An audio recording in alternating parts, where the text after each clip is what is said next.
The phone call that changed everything came at 2:47 p.m. on a Tuesday. I was in the middle of restraining a German Shepherd for his rabies shot when my phone lit up with an unknown number. Something made me answer it anyway. "Ms. Thorne? This is Joyce Brennan from Child Protective Services. We have your daughter, Gracie, here at the Riverside Emergency Shelter." My hands went numb. The coffee mug I'd set on the counter crashed to the floor, ceramic shards scattering across the white tiles. Dr. Hartley looked up alarmed as the dog jumped back, barking at the sudden noise. "What do you mean you have Gracie?" My voice came out strangled, foreign to my own ears. "She's at Disneyland with my parents. They picked her up this morning." "Ma'am, your parents dropped her here 2 hours ago." The woman's voice was professional, but I could hear the underlying concern. "They told our intake staff they couldn't do this anymore and left before we could get proper information." The room started spinning. I grabbed the edge of the exam table, my knuckles white against the metal. This had to be some kind of mistake. My parents, Warren and Deborah Quinlan, had been planning this Disneyland trip for 2 weeks. Gracie had been talking about nothing else. She'd practiced her princess wave in the mirror every night. They left her there? Alone? The words tasted impossible in my mouth. "She's safe, Miss Thorne, but very confused and asking for you. She keeps telling us her grandparents said this was a special waiting room at Disneyland and they'd be right back. My 7-year-old daughter, my baby girl who still slept with her stuffed elephant and believed in fairy godmothers, was sitting in an emergency shelter thinking she was at the happiest place on earth. The cruelty of it knocked the breath from my lungs. I'm coming right now." I was already ripping off my medical gloves, my hands shaking so badly I could barely grab my purse. "Please tell her I'm coming. Tell her Mommy's coming right now." "Miss Thorne, I need to inform you that this constitutes child abandonment. We're required to involve the police." "Good," I heard myself say, and I meant it. Because whatever game my parents thought they were playing, they'd just crossed a line that couldn't be uncrossed. They'd used my daughter's innocence and excitement against her, turned a promised magical day into something that would require therapy to process. As I ran to my car, leaving Dr. Hartley shouting questions behind me, one thought consumed me. How could the two people I trusted most in this world do this to the little girl who loved them unconditionally? 3 days earlier, life felt almost perfect.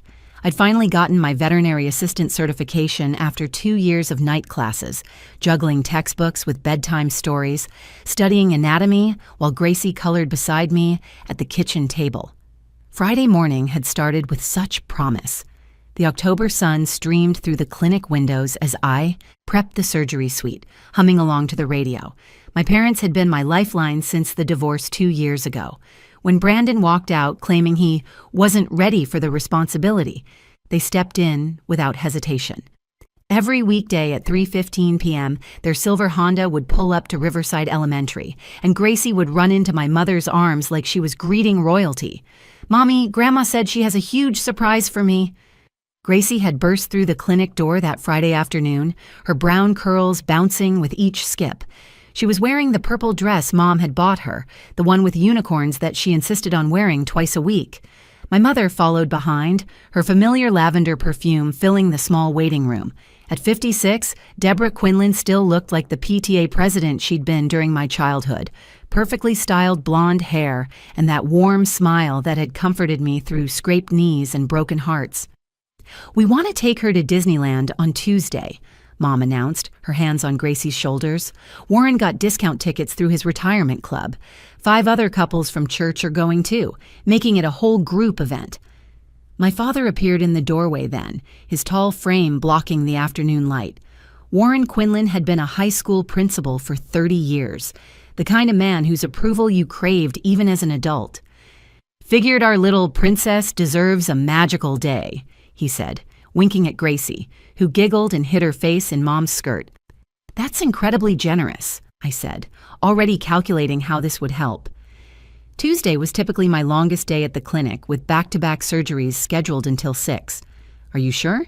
Disneyland tickets are expensive, even with a discount." "Melinda Jane Thorne." Mom used my full name the way she did when I was young and refusing help. "We want to do this.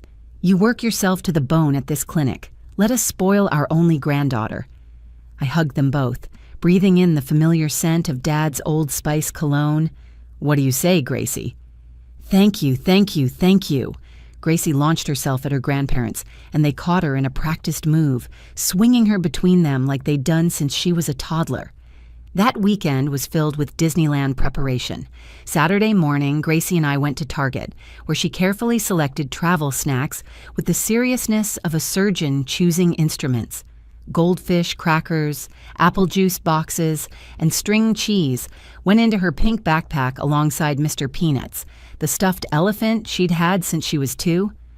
Grandpa said we'll see all the princesses, she informed me Saturday night, arranging and rearranging the items in her backpack. Belle and Ariel and Elsa, and he said we'll ride the teacups until we get dizzy, then eat ice cream for lunch if I don't tell you. She covered her mouth dramatically. Oops, I wasn't supposed to say that part. I laughed, tucking her into bed. Your secret's safe with me, baby. Sunday dinner at my parents' house followed our usual routine. Mom made her famous pot roast while Dad helped Gracie with her homework at the dining room table, his patience endless as she struggled through subtraction problems. I watched them from the kitchen doorway, feeling that familiar warmth of family security. You're doing such a good job with her, Mom said quietly, drying dishes beside me. Despite everything with Brandon, she's turning out wonderful. I couldn't do it without you and Dad, I admitted. Knowing she's with you while I'm at work, that she's safe and loved, it means everything. Dad looked up then, catching my eye over Gracie's head. Family takes care of family, Melly. Always has. Always will. Monday night, Gracie was too excited to eat dinner. She managed 3 bites of mac and cheese before pushing her plate away. My tummy has butterflies, she announced. Happy butterflies that are doing flips. I helped her pack one more time, adding sunscreen and an extra hair tie. She modeled her Minnie Mouse shirt in the mirror, practicing her princess wave. Do you think Minnie will like my shirt? She'll love it, I assured her, setting her alarm for 7 a.m. Now get some sleep. Tomorrow's your big day. Those words would haunt me later. Your big day. The day I entrusted my most precious person to the 2 people I thought would protect her like I would. The day that started with such joy and ended with police reports and therapy referrals. Tuesday morning started perfectly. My alarm went off at 6:30, but Gracie was already awake, sitting on my bed, fully dressed in her Minnie Mouse shirt and pink shorts, Mr. Peanuts clutched in her lap. Is it time yet? Is it time? She whispered, as if speaking too loudly might make the day disappear. I made her favorite breakfast, scrambled eggs with cheese and toast cut into triangles, though she barely touched it. She was vibrating with excitement, running to the window every few minutes to check for my parents' car. At 7:45, she spotted it turning onto our street. They're here! They're here! She grabbed her backpack and raced to the door. Mom was out of the car before Dad even put it in park, arms open wide. There's our Disney princess. Ready for the best day ever? Grandma, look, I wore the special shirt. Gracie spun in a circle, her backpack bouncing against her shoulders. Dad walked over to me, pressing something into my hand. It was a crisp $50 bill. For dinner tonight, he said, treat yourself to something nice while we're gone. You deserve it. I tried to refuse, but he closed my fingers around the money. Let us do this, Melly. I kissed Gracie goodbye, straightening her backpack straps one more time.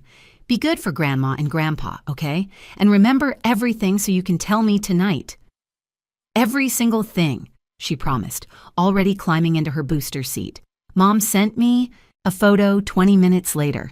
Gracie holding her Disney ticket in what looked like a parking lot, her smile so wide it must have hurt her cheeks. The caption read, "Almost there, she's about to burst with joy." I showed everyone at the clinic. Dr. Hartley smiled at my enthusiasm. First Disneyland trip? He asked. First everything, I said. First theme park, first time seeing the princesses in real life. She's been practicing her curtsy for weeks. The morning flew by in a blur of appointments. 3 vaccinations, 2 teeth cleanings, and a cat with a mysterious limp that turned out to be a dramatics performance for attention. I kept checking my phone, hoping for more pictures, but reminded myself they were probably having too much fun to stop and text. At lunch, I sat in the break room with my colleague, Jennifer, showing her the morning's photo again. Look at that face, I said. Pure happiness. Your parents are amazing, Jennifer said. I wish my kids had grandparents like that. I know, I got lucky. At 2:30, we were preparing for a routine space surgery. I was laying out surgical instruments when I felt my phone buzz. Unknown number. Normally I'd let it go to voicemail, but something made me answer. Ms. Thorne, this is Joyce Brennan from Child Protective Services. The words didn't make sense at first. They floated in the air like puzzle pieces that wouldn't fit together. Child Protective Services. Gracie at a shelter. Parents dropped her off. Can't do this anymore. That's impossible, I said, my voice sounding like it was coming from underwater. They're at Disneyland. My mother sent me a photo. They had tickets. Miss Thorne, I'm looking at your daughter right now. She's in our intake room. Your parents left her here at 12:45 p.m. The surgical instruments clattered to the floor as my legs buckled. Dr. Hartley caught my arm, steadying me. Melinda? What's wrong? They left her at a shelter. The words came out as a whisper, then stronger, angrier. They told her they were taking her to Disneyland and they left her at a shelter. Mrs. Brennan's voice continued, professional but sympathetic. There was a note pinned to her jacket. It said, "Her mother can figure it out. We're done." A note? Pinned to her jacket? I was shouting now, not caring who heard. Like she's some unwanted pet? Miss Thorne, I need you to come pick her up. She's very confused and keeps asking when her grandparents are coming back. She thinks this is part of the Disneyland experience. I was already grabbing my keys, my hands shaking so violently I dropped them twice. I'm coming. Tell her I'm coming right now. Please just stay with her. The drive should have taken 45 minutes. It took 3 hours. Construction on Highway 60 had traffic backed up for miles. I called my parents 17 times. Each call went straight to voicemail. I left messages that progressed from confused to furious to pleading. Mom, please, what's happening? Call me back. Dad, this isn't funny. Where are you? How could you do this to her? She's 7 years old. Every red light felt like an eternity. Every mile stretched endless. I kept picturing Gracie's face, confused and scared, waiting for grandparents who weren't coming back, in a place that was nothing like the magic kingdom she'd been promised. When I finally pulled into the Riverside Emergency Shelter parking lot, my hands were cramped from gripping the steering wheel. The building was nothing like Disneyland. Gray concrete walls, barred windows, a heavy metal door with a security buzzer. This was where my parents had left their granddaughter, telling her it was part of her magical day. Through the reinforced glass window, I saw her immediately. Gracie was curled up on a green plastic chair, her pink backpack on her lap, Mr. Peanuts pressed against her chest. Her Minnie Mouse shirt was wrinkled, her carefully braided hair now messy and loose. She was staring at the door with the intensity of someone willing it to open through sheer hope. The moment the security buzzer let me in, her head snapped up. "Mommy!" The word came out as a wail that broke something deep inside my chest. She flew across the room, her little body slamming into my legs with desperate force. "Mommy, you came. The lady said Grandma and Grandpa had to leave, but they're coming back, right? They said this was a special waiting room. They said if I was really good and quiet, we'd still see the princesses." I dropped to my knees, pulling her against me, feeling her whole body shaking. Her skin was cold despite the warm October day. "Baby, I'm here. You're safe. I've got you."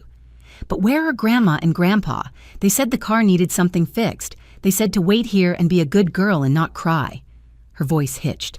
"I tried not to cry, Mommy, but I got scared when they didn't come back." Mrs. Brennan approached quietly, a middle-aged woman with kind eyes and graying hair pulled back in a bun. She waited until Gracie had calmed slightly before speaking. "Ms. Thorne, could we talk privately for a moment? My colleague Sarah can sit with Gracie." I didn't want to let go of my daughter, but Gracie was already eyeing the coloring books Sarah had brought over. "Just for a minute, baby.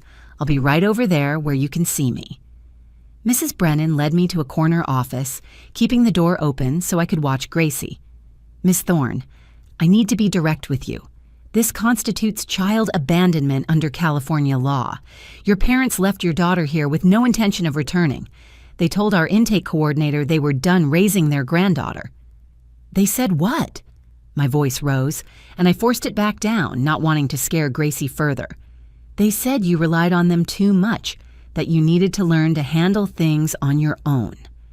Mrs. Brennan pulled out a clear plastic bag. "This was pinned to your daughter's jacket." The note was written on my mother's personal stationery, the elegant script I'd seen on birthday cards and grocery lists my whole life. "Her mother can figure it out. We're done." 7 words that destroyed 35 years of trust. "We're mandated reporters," Mrs. Brennan continued. "We have to file a report with the police. But as the parent, you have the right to press charges. What would you like to do?" I looked at Gracie, coloring with fierce concentration, probably still believing this was somehow part of her Disneyland adventure. "I want to press charges." "Are you certain? These are your parents. Family situations can be complicated, and sometimes people prefer to handle things privately." "They told my 7-year-old daughter they were taking her to Disneyland," I said, my voice steady and cold. "They used her innocence and trust to abandon her at a shelter. They traumatized her for what? To teach me some kind of lesson?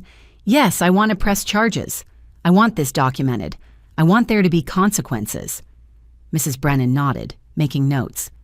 "Detective Vega from our Child Crimes Unit will be here shortly. He'll need to interview both you and Gracie, though he's very good with children." While we waited, I sat with Gracie, helping her color a picture of a butterfly. She kept looking up at me as if making sure I was still there. "Mommy, did I do something bad? Is that why Grandma and Grandpa left?"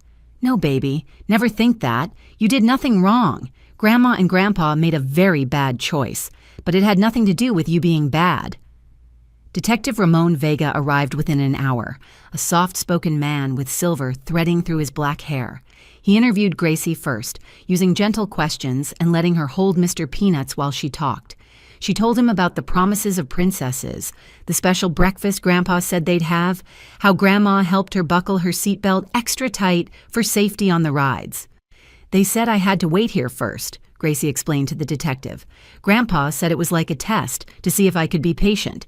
He said all the good girls who waited quietly got to meet Elsa." After Gracie's interview, while she played with Sarah in another room, Detective Vega turned to me.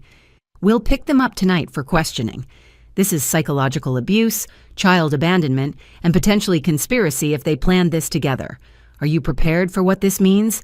Criminal charges against your own parents?" I thought about Gracie asking if she'd been bad, about the note pinned to her jacket like she was lost property, about the trust they'd shattered. "I'm prepared." 3 days passed before Detective Vega called. "Your parents have agreed to come in for questioning this afternoon. I wanted you to know we've completed our investigation. The evidence is substantial."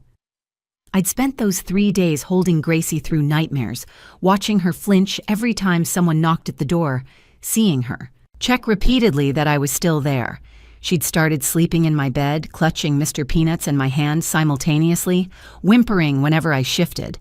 The detective called again at 4 p.m. "Miss Thorne, your parents have just left the station. I think you need to hear what happened." My parents had walked into the police station like they were attending a church social. Mom wore her pearl necklace and best blue dress.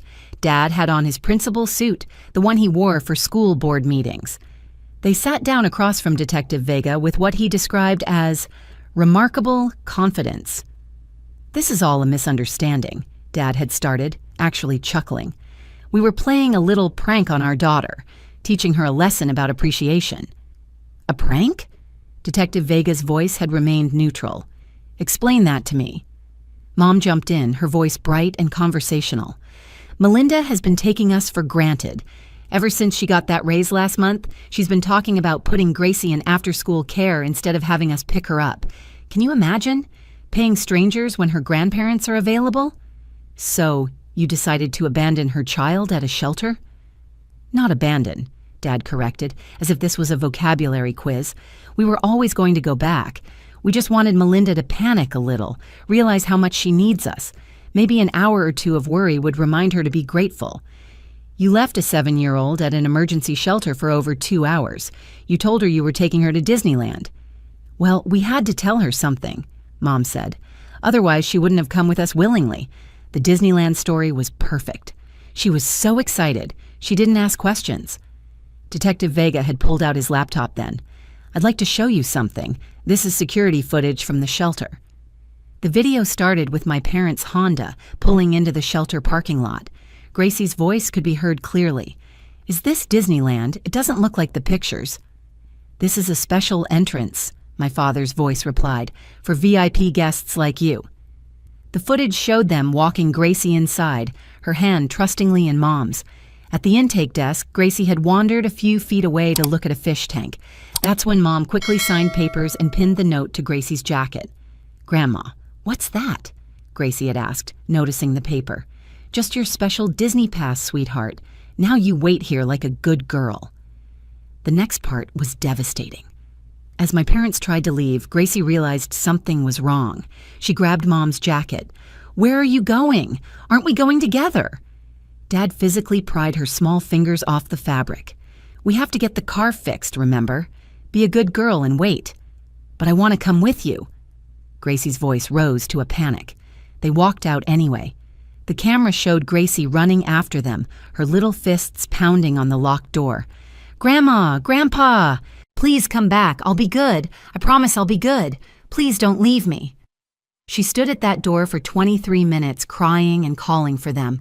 But the worst part came next. The parking lot camera showed my parents standing by their car, clearly discussing something. The audio picked up their conversation perfectly. Mom's voice was clear. She needs to learn that raising a kid alone has consequences. Maybe now Melinda will beg us for help like she should have from the beginning.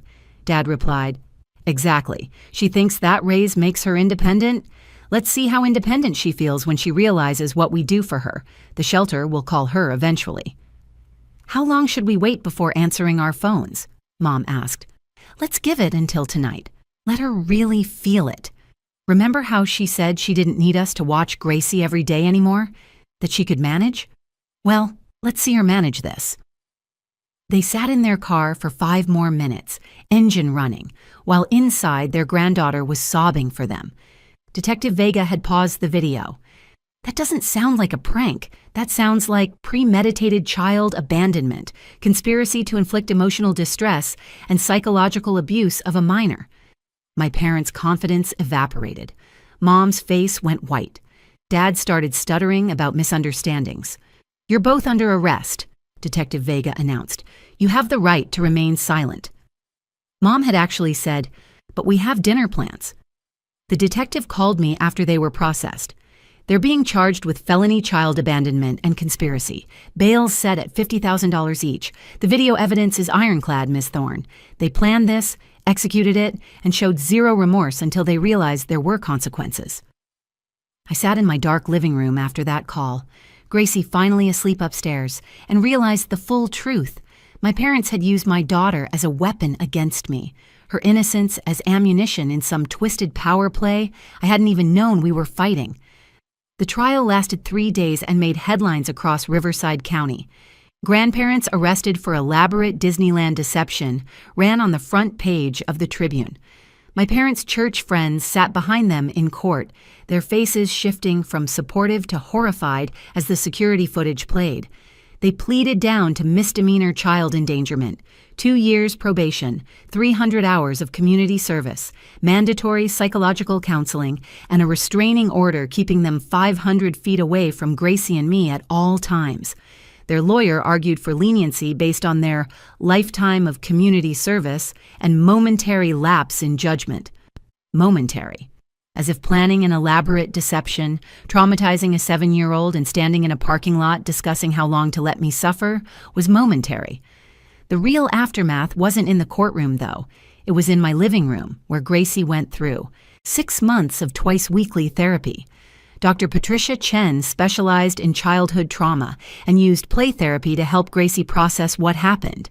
For weeks, Gracie drew the same picture over and over, a little girl standing at a door, waiting for people who never came back. "Mommy, why did they pretend about Disneyland?" she asked one evening, 4 months after that terrible day. "We were making cookies, her favorite activity that seemed to calm her anxiety." I'd practiced this answer with Dr. Chen. "Sometimes, baby, people make terrible choices when they want to control others. What Grandma and Grandpa did was never about you. You're perfect exactly as you are." "But they said they loved me." "I know, sweetheart. That's what makes it so confusing and hurts so much." She stirred chocolate chips into the dough, thinking. "My friend Emma says her grandma would never do that." She's right. What happened to you wasn't normal or okay. Most grandparents protect their grandchildren, not hurt them. The truth I came to understand through my own therapy was harder than any abandonment. The people who are supposed to love you most can be the ones capable of the deepest betrayal. My parents had performed love my entire life, but it was conditional, transactional, a tool for control. When I stopped needing them the way they wanted me to need them, they used my daughter to punish me. But here's what they didn't count on. Trauma either breaks you or builds you. Gracie and I, we built something stronger than before. Dr. Hartley's wife, Susan, started picking Gracie up from school. She was a retired teacher who missed being around children. "No payment," she insisted. "Just let me spoil her a little." She taught Gracie to knit, to bake bread, to plant tomatoes in her garden. Mrs. Brennan from Child Services checked in monthly, even after the case was officially closed. She became Aunt Joyce, joining us for Sunday dinners and Gracie's school plays. "You two are my success story," she said, "the ones who didn't let it define them." Detective Vega sent Gracie a real junior detective badge for her 8th birthday with a note, "For the bravest girl I know. Your courage helped make sure no other child goes through what you did." Because that was the other outcome. My parents' case led to changes in how the shelter processed intake, requiring multiple forms of verification before accepting children, preventing anyone else from using their tactics. 8 months after that horrible Tuesday, I kept a promise. I took Gracie to actual Disneyland. As we drove into the parking lot, she grabbed my hand. "This is real, right, Mommy? We're really going?" "Every magical second of it, baby." We rode every ride she wanted, some of them 3 times.